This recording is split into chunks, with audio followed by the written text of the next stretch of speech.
नमस्ते, मैं राकेश पंचाल स्वागत करता हूँ आप सबका हमारे channel smart investment at Rakesh Panchal में।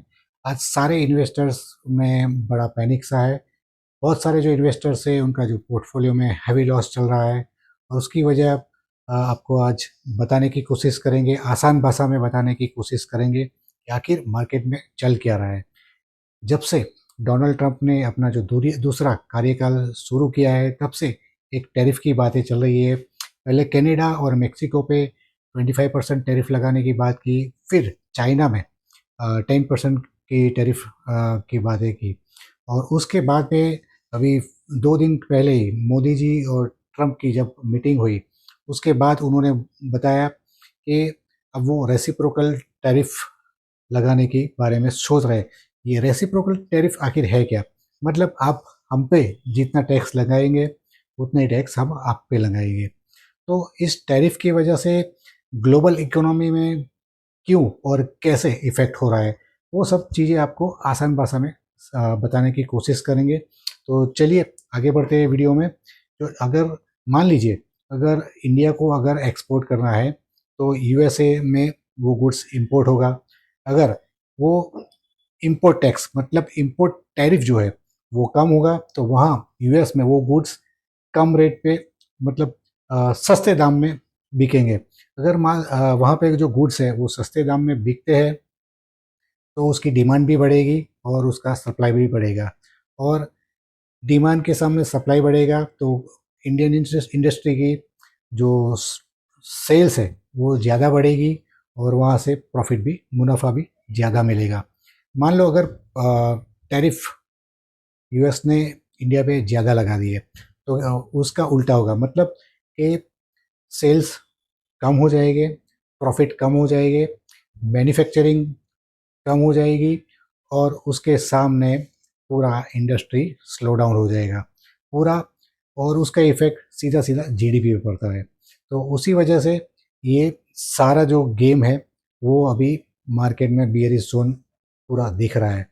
तो आगे जब तक ये मार्केट में ये जो टैरिफ का जो के बारे में आगे जो अभी क्लैरिटी जब तक नहीं आ रही है नहीं आएगी तब तक पूरा मार्केट ऐसा ही रहेगा। क्योंकि अगर इंडियन इकोनॉमी स्लो डाउन होती है, जो कंपनीज का जो सेल्स कम होता है तो स्टॉक मार्केट में ऐसे स्टॉक्स की वैल्यू भी कम हो जाती है, इन्वेस्टर्स अट्रैक्ट नहीं होते। जैसे एफआईआईज मार्केट छोड़ के चले गए वैसे रिटेल इन्वेस्टर्स भी अभी पैनिक में वो डर के माहौल में स्टॉक मार्केट छोड़ने के बारे में सोच रहे हैं, स्टॉक बेच के निकलने के बारे में सोच रहे हैं। तो ऐसे माहौल में आगे की स्ट्रेटेजी क्या रह सकती है? तो पहली स्ट्रेटेजी आपको बताए जो शॉर्ट टर्म इन्वेस्टर्स है उनके लिए बहुत बड़ा रिस्क है क्योंकि यहाँ आगे आगे मामला कब तक क्लियर होगा टैरिफ का वो किसी को पता नहीं है, कब तक इश्यू सॉर्ट आउट होगा किसी को पता नहीं है। तो मार्केट अनप्रेडिक्टेबल रहने वाला है और अनस्टेबल रहने वाला है। तो मार्केट में जिगजैग मोड रह सकता है, कभी मार्केट तेज़ी से तेज़ी आएगी फिर वापस बेरिश जोन में चला जाएगा। और अगर आप फ्रेश इन्वेस्टर्स हो तो फ्रेश इन्वेस्टर्स के लिए एक बहुत ही बड़ी अपॉर्चुनिटी है क्योंकि मार्केट में जो अच्छे स्टॉक्स है बहुत ही सस्ते वैल्यूशन पे मिल रहे हैं और अच्छे क्वालिटी स्टॉक्स वाले जो स्टॉक्स है वो बहुत ही बढ़िया वैल्यूशन पे मिल रहे हैं। तो उनके लिए एक बहुत ही बड़ी अपॉर्चुनिटी है, वो यहाँ से एंटर करने की सोच सकते हैं।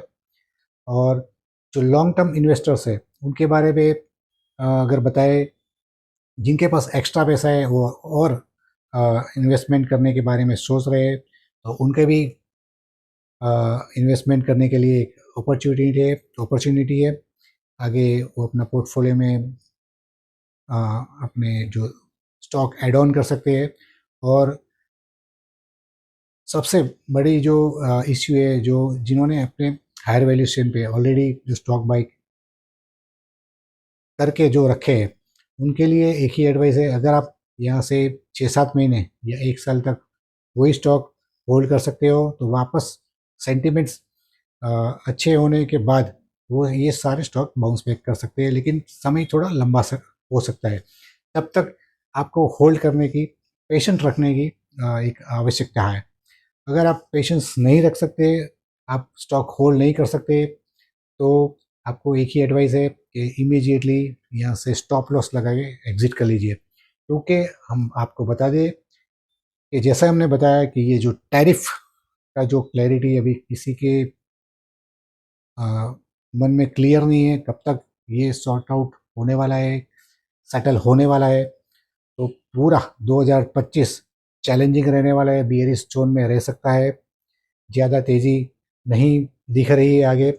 2023-24 में जो आपने तेज़ी देखी थी वो तेज़ी वापस अभी दिख नहीं रही है। तो आपका खुद का एनालिसिस कीजिए, और अगर हमारा वीडियो आपको अच्छा लगा हो तो आप दूसरों को भी शेयर कीजिए, क्योंकि दूसरों को भी ये सारी इन्फॉर्मेशन टाइमली मिल सके और अपनी स्ट्रेटेजी बना सके। तो ऐसे ही वीडियोस लेके हम आगे भी आपके सामने आएंगे और आपके लिए और बढ़िया वीडियो लाने की कोशिश करेंगे। और till then bye, thank you and take care. नमस्ते।